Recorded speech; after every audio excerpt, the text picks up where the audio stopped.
ازاي نظبط اعدادات الريندر عشان المشهد بتاعنا تبقى صورته بجودة عالية، وازاي بنقدر نظبط القيم دي وعلى اي اساس بنحددها. ده اللي احنا هنتكلم عنه بالتفصيل في فيديو النهاردة ان شاء الله. تابعوا الفيديو معايا للنهاية وما تنسوش تعملوا شير ليه.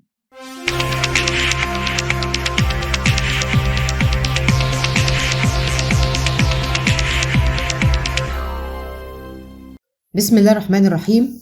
النهاردة هنتكلم عن اعدادات الريندر، وهنعرف ازاي نحدد القيم بتاعتها بحيث انها تتناسب مع المشهد بتاعنا وتخرج لنا صورة جودتها عالية. الريندر سيت اب ممكن افتحه من هنا، تمام، وممكن من قائمة ريندرينج هنا دي الريندر سيت اب برضو، وممكن بنضغط كمان الشورت كات بتاعه F10.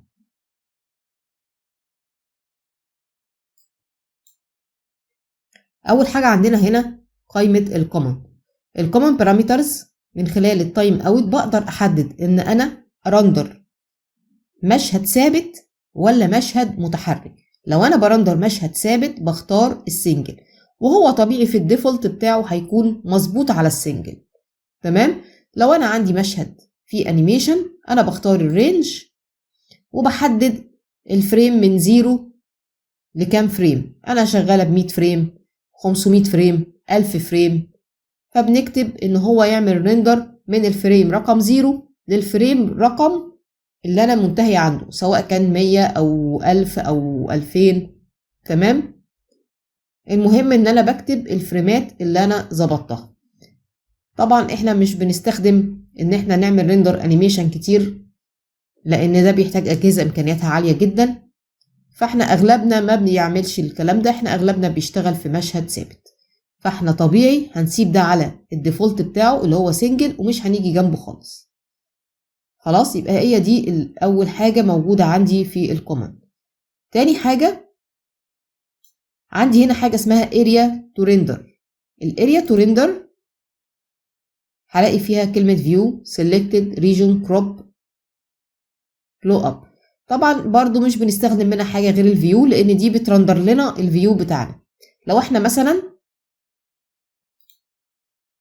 حبينا ان احنا نجرب حاجة كده في الريندر، فلنفرض مثلا المشهد بتاعنا ده اللي احنا جربنا عليه الفري سان المرة اللي فاتت.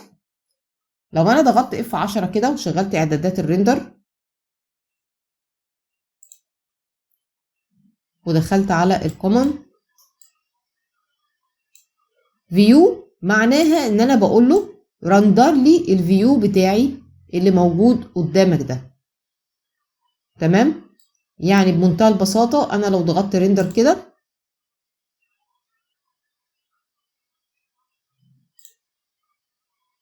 هيرندر لي الفيو بتاعي، تمام. طيب لو انا اخترت حاجة تانية، لو احنا اخترنا السلكتد هنلاقيها زيها زي الفيو بالظبط، تمام. في هنا عندي بس الريجون، مجرد ما بضغط عليه كده بيظهر لي ريجون على الفيو بورت. بقدر ساعتها ان انا احدد انا عايزه ارندر انهي جزء. يعني هنا مثلا ممكن ان احنا نرندر الجزء ده بتاع السرير بس. نيجي نعمل ريندر كده،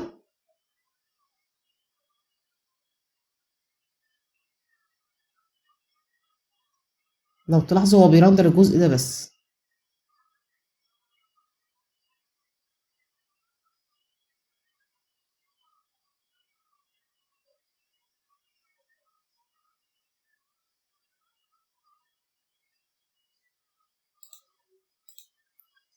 طيب تعالوا نرجعه فيو تاني عشان نلغي العلامه دي ونختار كده كروب. انا تعمدت ارجعه فيو عشان نعرف ان الكروب هيطلع لي نفس الريجون ده. طب ايه الفرق بقى ما بينهم وبين بعض؟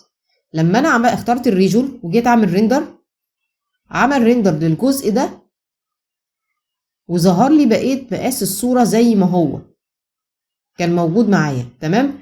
طب لو انا استخدمت الكروب هيخلي لي الصورة مقاسها هي دي وبس. شوف الصورة اتحولت بقت ايه، هو الجزء بتاع السرير وبس، بقية المشهد مش موجود. يبقى ده الفرق بين الكروب والريجون. تمام، ده كده الكروب. لو انا رجعته ريجون تاني وجيت عملت ريندر،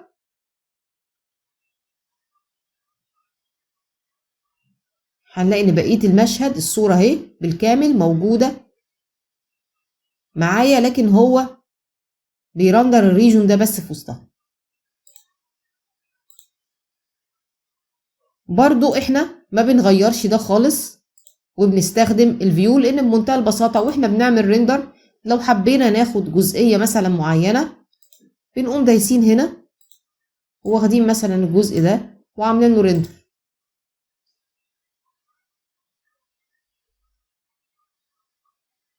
يعني الريجون موجود هنا برضو، فاحنا برضو بنسيبها على فيو ما بنغيرهاش. نيجي بقى عند اهم جزء في قائمة الكوماند اللي هي الاوتبوت سايز، ودي بنقدر نظبط منها الريزوليوشن بتاع الصورة من ناحية الويدث والهايت. لو انا مثلا هعرض الصورة بتاعتي على شاشة، فانا ممكن هنا نختار HTTP فيديو، هلاقيه اوتوماتيك مخلي لي المشهد بتاعي الريزوليوشن بتاعته 1920 في 1080. لو احنا عايزين احنا اللي نظبط مقاسات الصورة بنختار كاستم واحنا اللي نحدد المقاسات دي. تمام، ويستحب ان القفل ده ان الايمج اسبكت يكون متفعل، ما يبقاش مطفي كده، يستحب ان هو يكون متفعل. ليه بقى؟ عشان نربط الويدث بالهايت. طيب دلوقتي انا هحدد القيم دي على اساس ايه؟ اولا يفضل ان القيمة بتاعت الويدث ما تقلش عن 1500 عشان نضمن ان الصورة بتاعتنا تكون جودتها عالية. يعني معنى ذلك ان القيم الصغيرة اللي هنا دي احنا ما بنستخدمهاش في ريندر نهائي ابدا، احنا ممكن نستخدمها في تيست ريندر القيم الصغيرة دي. تمام، انما لما اجي اعمل الريندر النهائي يستحب ان انا ما اقلش عن 1500. وطبعا برضو ما بنعملهاش 1500، ممكن مثلا 1600 1920 2000 وشوية.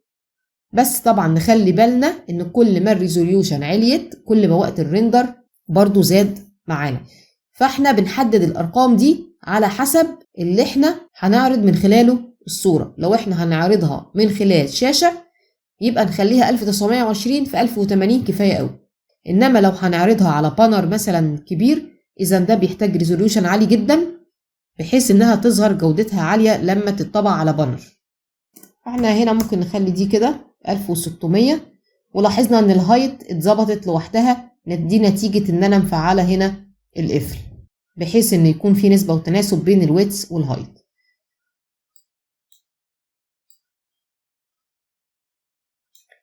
باقي الاختيارات اللي تحت في حاجات موجودة في الريندر سيت اب احنا ما بنجيش جنبها خالص، يعني باقي الحاجات اللي تحت دي محدش يلغي التشيك من على اي حاجة منها.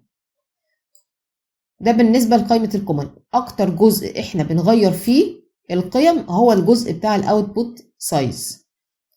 نيجي بقى على الفيري. عندنا هنا الفريم بفر، والفريم بفر ده اللي هو خاص بالفيري. يعني ايه خاص بالفيري؟ لان في فريم بفر تاني خاص بال 3 دي ماكس. طيب هو احنا لما بنيجي نعمل ريندر الفريم بفر اللي بيظهر معايا ده بتاع ايه؟ بتاع الفيري. لو انا عملت ريندر كده هلاقي هنا مكتوب عندي فوق هنا فيري فريم بفر، وده الويدث والهايت اللي احنا ايه ظابطينه. لما الماكس فيه فريم بفر، ليه لما انا عملت ريندر فتح على الفيري على طول؟ ليه ما فتحش على الفريم بفر بتاع ال 3 دي ماكس؟ التشيك بوكس ده هو اللي بيحدد لي مين الفريم بفر اللي هيشتغل. لو انا شغاله فيري يبقى لازم ده اتاكد انه متفعل enable built in frame buffer وميموري فريم بفر. الاتنين دول الاختيارين دول مهم جدا ان هما يكونوا متفعلين. هو ده اللي بيخليني لما اجي اعمل ريندر بيظهر لي الريندر في الفريم بفر بتاع الفيري. يعني معنى كده ان ده لو مش متفعل مجرد ان انا لغيت التفعيل كل ده اتطفى وجيت عملت هنا ريندر هبص الاقيه فتح لي فريم بفر تاني خالص ده مش بتاع الفيري، مش ده الفريم بفر بتاعنا اللي احنا بنرندر عليه. تمام، ده الفريم بفر بتاع الماكس. اذا مهم جدا ان ده يكون متفعل، الاختيارين دول يكونوا متفعلين. دي اول حاجه. تاني حاجه برضو الاختيار ده مهم جدا، get resolution from max، يعني معناها الريزوليوشن اللي انا ظبطاها هنا في الكومن هي اللي تبقى مقاسات الصوره بتاعتي اللي انا هرندرها. يبقى الثلاث اختيارات دول الثلاثه شرط ان هم يكونوا متفعلين.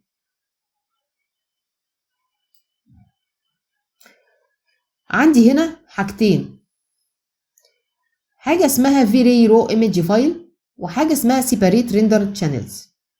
الاتنين مهمتهم واحده، ان لما اجي اعمل ريندر الصوره النهائيه لما الريندر يخلص تتسيف على الجهاز بتاعي اوتوماتيك، عن طريق ان انا بحدد الفايل اللي هتتسيف عليه الصوره، وبعد الريندر ما بينتهي خالص ويقف انا بلاقي فعلا الصوره موجوده على جهاز الكمبيوتر اللي انا شغال عليه. طيب لما الاتنين مهمتهم واحده يبقى ايه الفرق؟ الفرق ان الفي-راي رو ايمج فايل بتسيف لي الصوره بتاعه الريندر فقط لوحدها. يعني ايه لوحدها؟ يعني مثلا في هنا حاجات احنا ساعات بنحب نضيفها في الريندر اليمنتس زي الفي-راي دينويزر مثلا، وعندي هنا كمان الريفليكشن والريفراكشن والجلوبال إليمينيشن والفيري لايتنج واللايت ميكس. كل دي لما تتضاف هنا المفروض كل اختيار من دول بيظهر له صورة مع الريندر النهائي. تمام؟ لو احنا مستخدمين اثناء الريندر الفيري رو ايمج فايل عشان نحتفظ بالصورة عن طريقه، وفي نفس الوقت كنا ضايفين حاجات في الريندر إليمنت، في النهاية بنلاقي ان ما خرجلناش غير صورة واحدة بس هي اللي اتسيفت، اللي هي صورة الريندر النهائي. انما اللي ضفناه في الريندر إليمنت مش بيتسيف معانا. والمشكلة دي حلها ان انا استخدم الاختيار التاني اللي هو Separate Render Channels. هو ده اللي بيحتفظ لي بجميع الصور بتاعة الريندر بما فيهم الإضافات اللي ضفتها في الريندر إليمنت على الجهاز. يبقى ده الفرق بين الاتنين. عشان نستخدم أول واحدة بنعمل لها كده تشيك، تمام، وبنيجي عند الثلاث نقط دول وبنختار المكان اللي احنا هنسيف عليه الصورة ونسميه مثلا باسم معين. بعد نهاية الريندر بنروح للفايل ده بنلاقي الصورة اتسيفت عليه اوتوماتيك. طيب والمكان ده بنفس الطريقة برضو بنيجي برضو عند الثلاث نقط دول ونختار برضو المكان اللي هنسيف فيه الصور، وبنعمل فايل بينزل عليه كل الصور بتاعت الريندر إليمنت والصورة النهائية للريندر. وهنلاقي هنا سيف ار جي بي متفعلة، يعني معناها هتحتفظ بالصورة الار جي بي، والسيف الفا برضو الصورة الالفا، والاكسباند تو فريم نمبر برضو دي بنسيبها متفعلة. في بقى عندي هنا تشيك بوكس مهم جدا اسمه ريزيومابل ريندرينج. ده مهم في ايه؟ لما بيتفعل كده قبل ما اعمل ريندر ده معناه ان لو حصل اي انقطاع في الكهرباء اثناء الريندر واجي بعد كده ارندر المشهد تاني بيكمل المشهد بتاعي من مكان ما الريندر وقف. غير طبعا في الاصدارات القديمة بتاعت زمان لما كان بيحصل الموضوع ده كنا بنعيد الريندر من اول تاني. ده كده فريم بفر. خلينا كده نقفله ونشوف الجلوبال سويتشز. القائمة دي من خلالها بنقدر نفعل او نلغي تفعيل اي حاجة احنا عاملينها في المشهد بتاعنا من ناحية اللايتس، المابات، الريفليكشن، الشادو. تمام. في عندي هنا كمان الديسبليسمنت، بس طبعا مش من الطبيعي ان احنا نلغيها، لان لو لغيتها بكل بساطة هي مش هتبان في المشهد. بمعنى ان انا لو عاملة معلية قيمة الديسبليسمنت مثلا في شغل حجر او حاجة، لو انا التشيك بوكس ده مش عم يتفعل عندي واجي اعمل ريندر هلاقي ان التأثير بتاع الديسبليسمنت مش ظاهر معايا. في نفس الوقت لو عندنا مثلا اللايتس دي لو مش متفعلة كل اللايتس اللي موجودة في المشهد مش هتظهر معانا. طيب احنا ليه بنقول الكلام ده؟ ما هو طبيعي خلاص ان انا هسيبه متفعل. لو خدتوا بالكم من شوية انا ضغطت كليك وانا بحرك الماوس كده صباعي ضغط كليك غصب عني. تمام. ايه اللي حصل؟ مش دي كانت متفعله من شويه، دلوقتي اصبحت مش متفعله. تمام. فرضا واحنا بنقلب كده في الريندر سيت اب، الحركه دي غصب عننا ساعات واحنا بنحرك الماوس بتحصل مننا الحكايه دي، ان احنا صباعنا مثلا يضغط على الكليك من غير ما ناخد بالنا.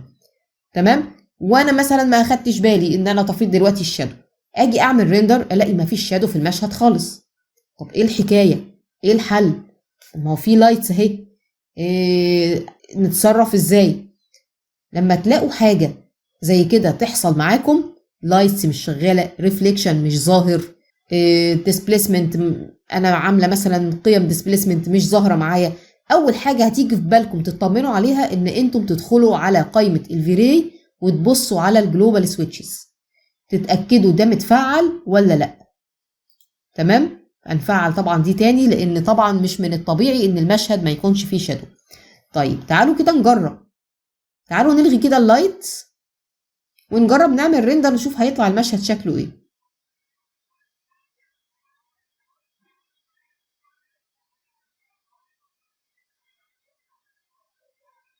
من الواضح طبعا انه طالع ضلمه خالص، مفيش اي لايت شغاله.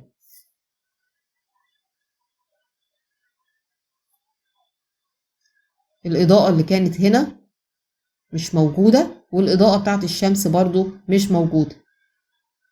تمام. وهكذا في باقي الاختيارات. في هنا برضو عندنا الريفليكشن والريفراكشن، طبعا دي لازم برضو يكون معمول عليها تشيك.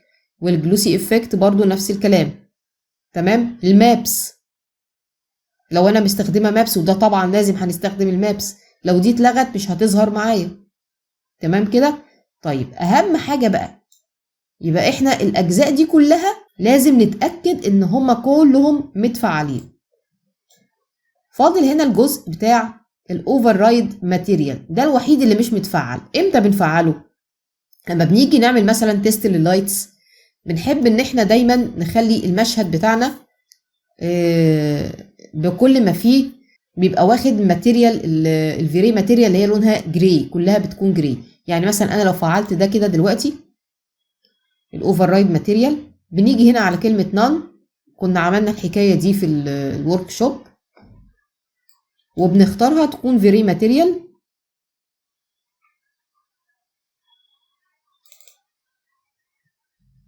تمام. ولو عندي مثلا في المشهد طالما داخلي، لو عندي فتحه فيها ازاز او حاجه بنعملها هنا اكسكلود، وبنشوف اسم الويندو بتاعنا مثلا، شوف احنا مسميينه ايه، وبنحطه من ضمن الاجزاء اللي احنا مش عايزين ان الاوفر رايد ماتيريال ياثر عليها، ونضغط اوكي. وتعالوا نعمل ريندر ونشوف ايه اللي هيحصل.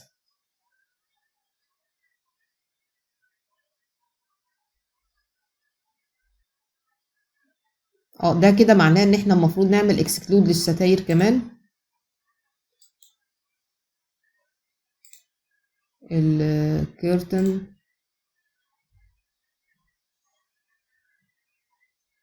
نحطها برضو هنا كده.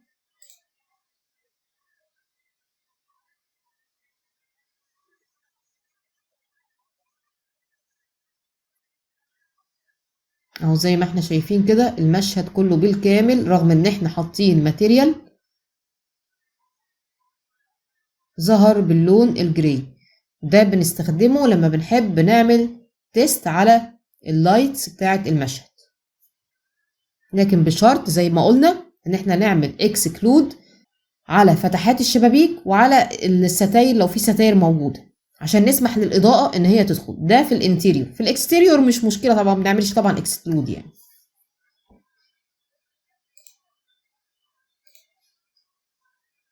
لما بنيجي بقى نعمل الريندر النهائي، كل اللي بنعمله ان احنا بندخل على القايمه دي وبنلغي ده.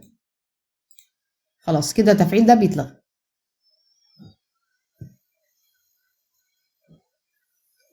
باقي الاختيارات دي برضو بنسيبها زي ما هي، ما بنجيش جنبها خالص. تالت قايمه عندي الاي بي ار اوبشن، ودي مختصه بالريندر التفاعلي الانتر اكتيف ريندر. طبعا الاثنين دول بيكونوا برضو متفاعلين زي ما هما، مجرد ما بنضغط هنا ستارت اي بي ار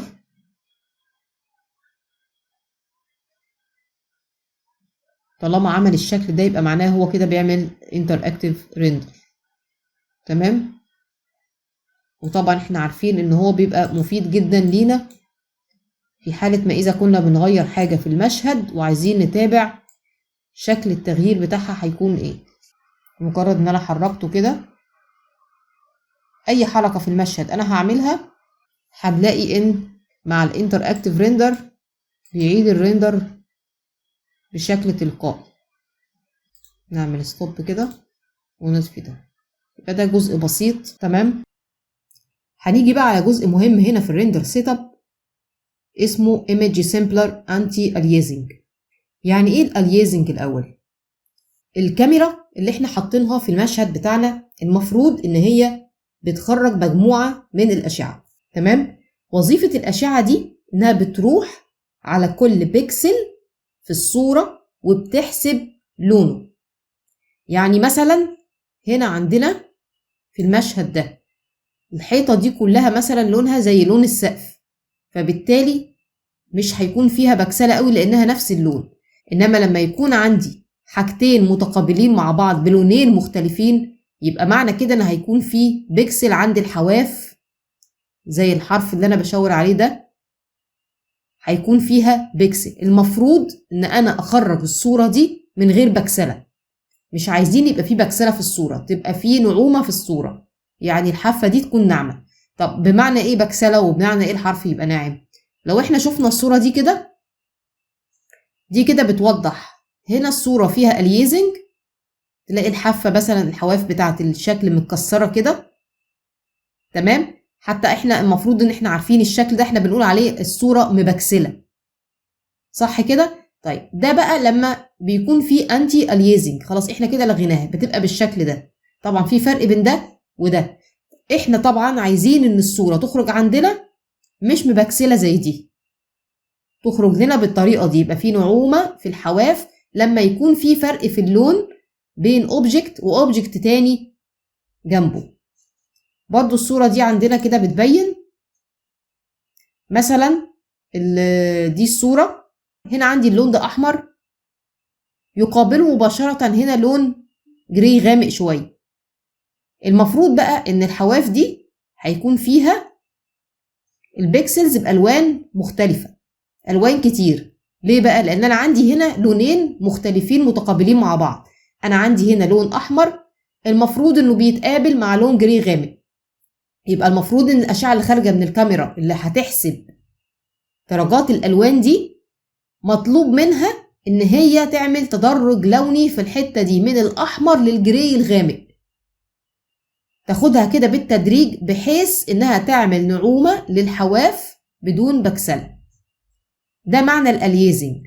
تمام. اذا فالقائمه دي اللي هي Image Sampler Anti-Aliasing هي اللي مسؤوله عن عمل Anti-Aliasing للمشهد. تمام. عن طريق اختيار نوع من اتنين جنب كلمه تايب. هنلاقي هنا اما اني استخدم الباكت او اني استخدم البروجريسيف. طيب تعالوا كده نجرب الاول البروجريسيف وايه الفرق ما بينها وما بين الباكت. اولا لما بنيجي نختار البروجريسيف بيظهر لنا هنا اعدادات اسمها بروجريسيف ايمج سامبلر، وهلاقي عندي هنا مينيمم سب ديفيجن وماكسيمم سب ديفيجن وحاجه اسمها ريندر تايم ونويز ثريشولد. دي البروجريسيف. تمام. طب تعالوا نشوف كده الباكت.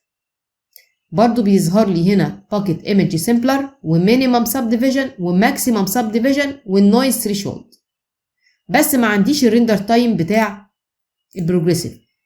فايه هو الريندر تايم؟ الريندر تايم ده انا بقدر من خلاله ان انا اقول للماكس او اقول للفيري لما تيجي ترندر لي الصوره رندرها لي في مثلا دقيقه. لما اكتب 1 يبقى انا كده بقول له رندرها لي في دقيقه، وانها تعمل ريندر في دقيقه معناها ان الدقيقه دي في الجزء اللي بينكتب فيه ريندر ايمج بيعدي اللايت كاش ويعدي مثلا الراديانس ماب او البروت فورس، وبيجي بعد كده كلمة ريندر ايمج. لحظة الريندر ايمج دي انا بقول له اعملها لي في دقيقة او اعملها لي مثلا في دقيقتين او 3 او 4.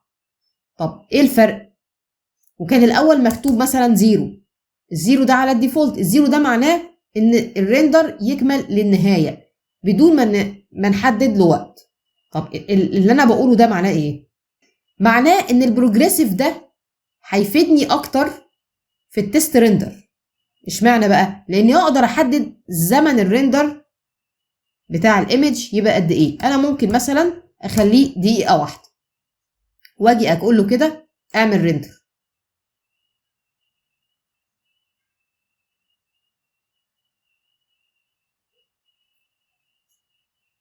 كده هخلص اللايت كاش،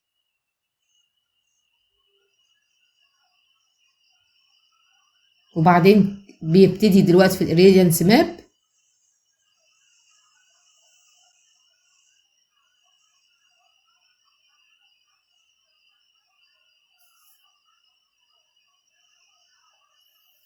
خلص دلوقتي اريديانس ماب، بيبتدي بقى دلوقتي اهو يعمل ريندر ايمج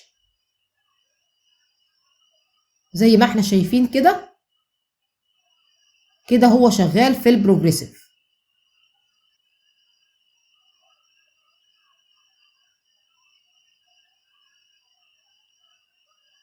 شوفوا لما ظبطناه على دقيقة بيشتغل بسرعة جدا.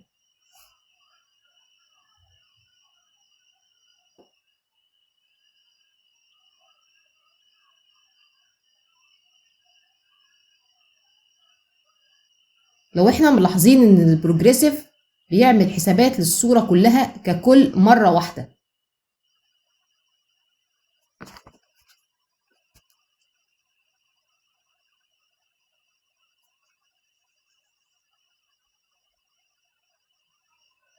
زي ما احنا شايفين كده، لحظة ما كتب ريندر ايمج الصورة بقت جاهزة عندنا وخلصت في وقت بسرعة. فده بيفيدني اكتر في عملية التست ريندر.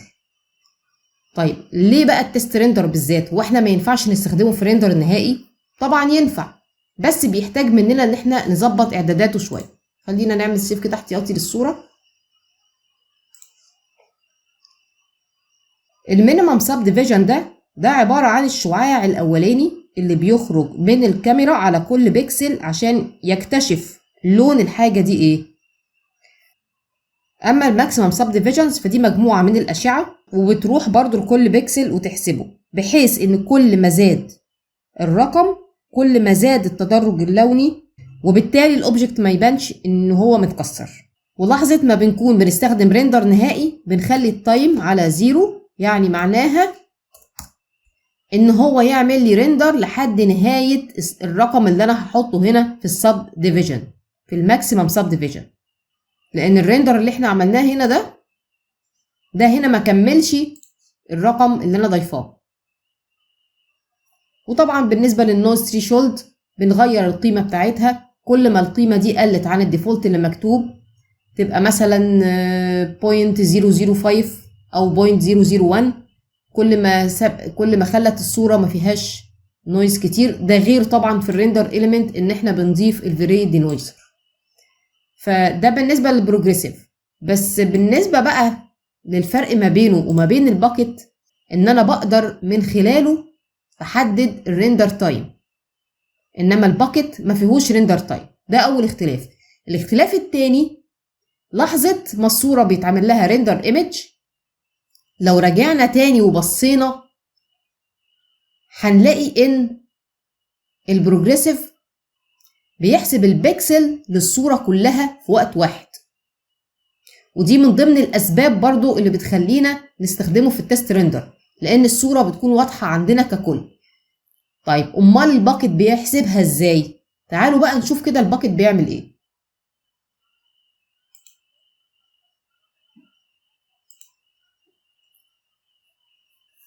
انا دلوقتي غيرتها للباكت، مش هغير حاجة في الارقام دي، انا عايزة بس اوريكم ساعة الريندر ايمج الباكت بيبقى شكله ازاي.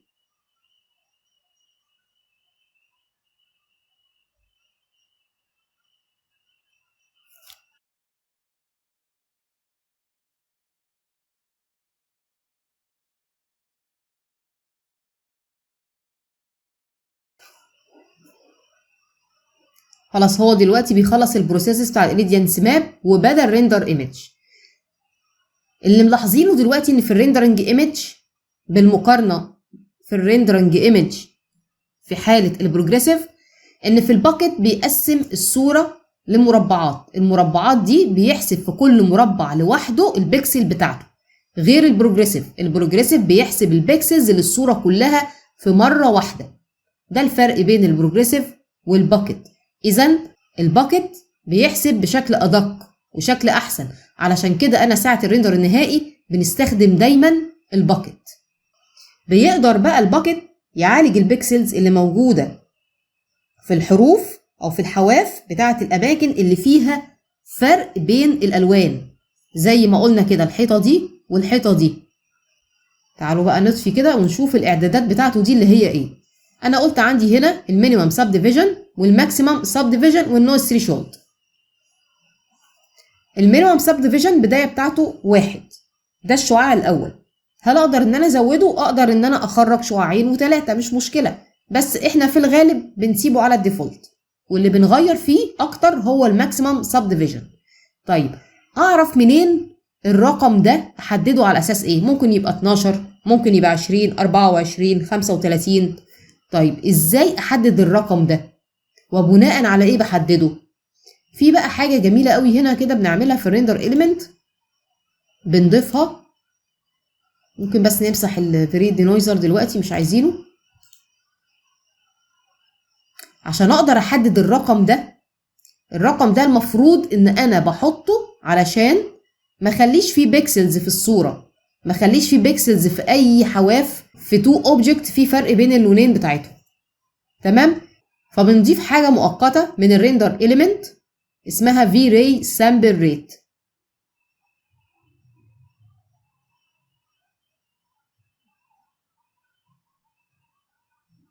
اهي V-Ray Sample Rate. نقول اوكي ودينا بنضيفها. نعمل بقى ريندر كده ونشوف مع الاعدادات دي الصورة شكلها ايه.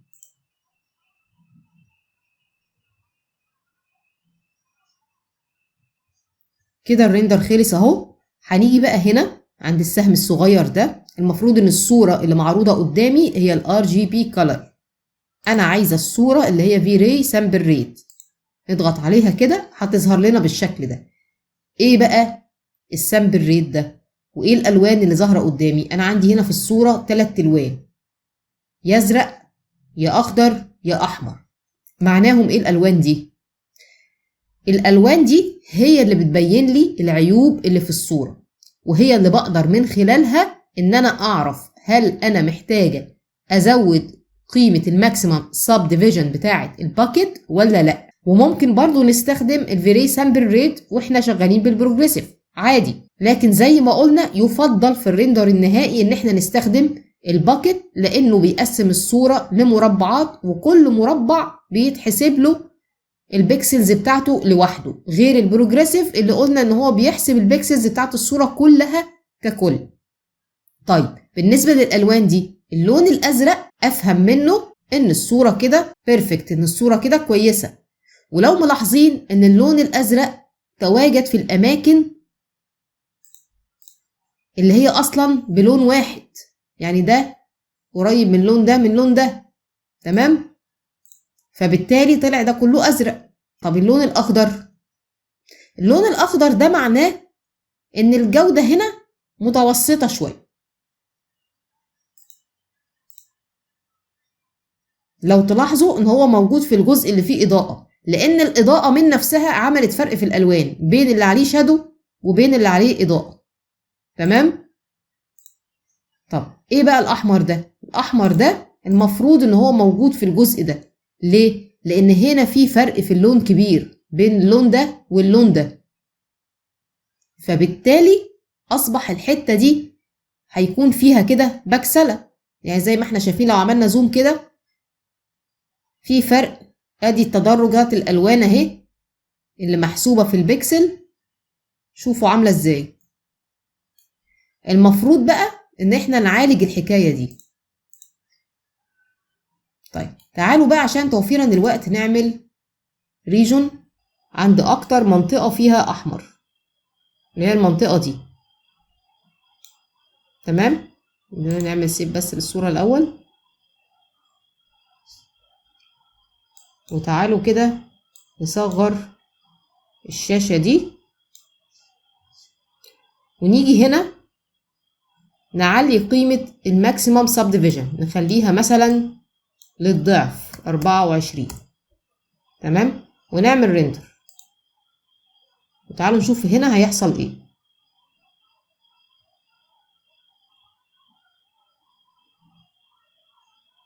في الاول ساعة حسابات اللايت كاش والإيريديانس ماب بيكون واحنا مفعلين الفيري سامبل ريت بيكون فيه اسود كده، عشان لو ظهر عندكم كده وانتوا بتجربوا ولا حاجة ما تفتكروش ان في حاجة مش مظبوطة.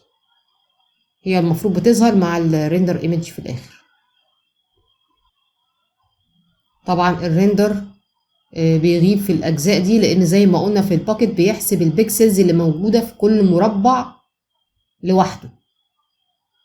يعني مثلا بيخلص واحد بينقل على المربع التاني.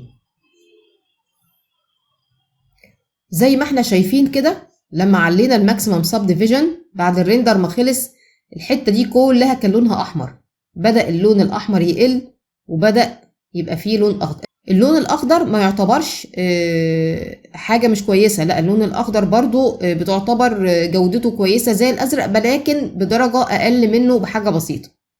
تمام، انما لما بيكون في لون احمر ده اللي ممنوع ان هو يكون موجود في الصورة، عشان نضمن ان هي الجودة بتاعتها في الريندر النهائي بعد كده تبقى حلوة. فزي ما احنا شايفين كده الاحمر بدأ يقل. لو صغرنا الريجون ده كده عند الجزء اللي لسه احمر ده،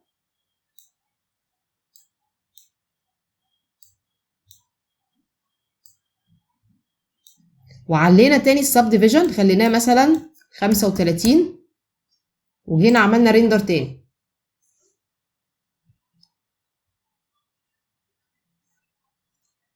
زي ما احنا شايفين كده بعد الريندر ما خلص الجزء اللي كان فيه لسه باقي شوية احمر بسيط دلوقتي كل اللون الاحمر ما عادش موجود، واصبح الحتة دي بقى لونها ازرق، والرسمة بتاعت ورق الحائط فيها لون اخضر. يعني باقي حاجات حمراء بسيطة جدا دي مش بتفرق معانا.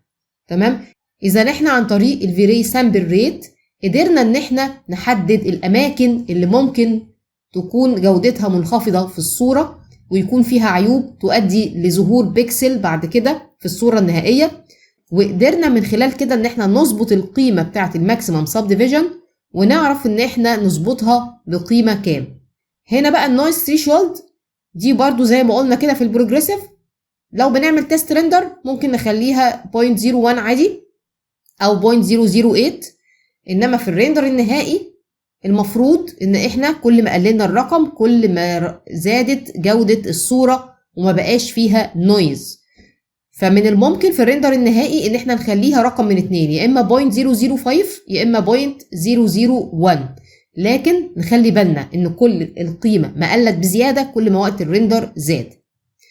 فاحنا بنكتفي ان احنا نخليها 0.005 لان بنعوض الفرق اللي هيحصل بين الرقمين من خلال الريندر إليمنت باننا هنا بنضيف الفيري دينويزر. تمام، وبالمناسبة بعد ما بنخلص الفيري سامبل ريت وبنظبط قيمة الماكسيمم سب ديفيجن ممكن نيجي هنا اهو كده نمسحه لان احنا مش محتاجينه خلاص بعد كده. ده بيبقى ليه مهمة خاصة ان هو بيعرفنا زي ما قلنا العيوب اللي تبقى موجودة في الصورة اللي ممكن تسبب ان يبقى فيها بكسلة في الريندر النهائي.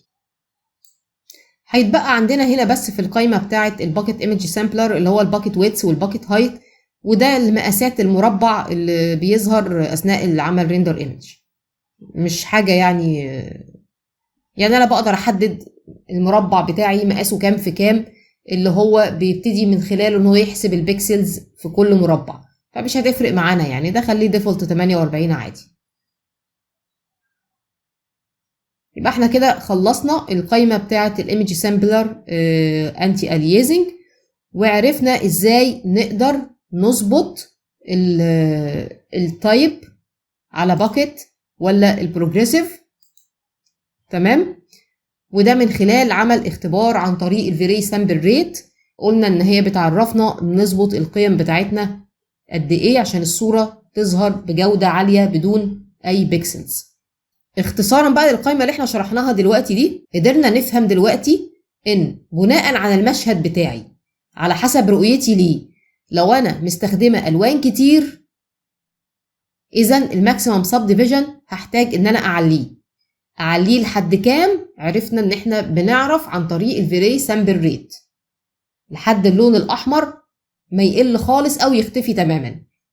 تمام؟ لكن برضو ناخد بالنا ان كل الرقم ده معلي كل ما وقت الريندر هيزيد، فلو في شوية تاتشات حمراء بسيطة جدا وخفيفة قوي من الممكن ان هي تكون مش ملاحظة في الريندر النهائي، ملوش داعي ان احنا نفضل نعلي في الرقم لحد ما نلاقي الصورة كلها زرقاء او الصورة كلها ازرق واخضر بس. تمام؟ فما فيش مانع لو في تاتشات حمراء بسيطة ان احنا نتغاضى عنها. انما لو المشهد بتاعي ما فيهوش تفاصيل لونية كتيرة، اذا انا مش محتاجة ان انا اعلي الماكسيمم سب ديفيجن.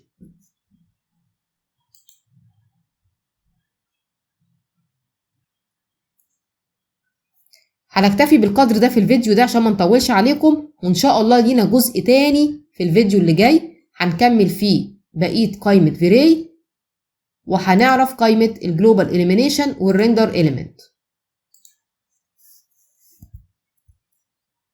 أتمنى تعملوا شير للفيديو، واللي لسه ما اشتركش في القناة ياريت يشترك ويفعل الجرس على الكل عشان يوصلوا إشعار بالفيديو الجديد بإذن الله.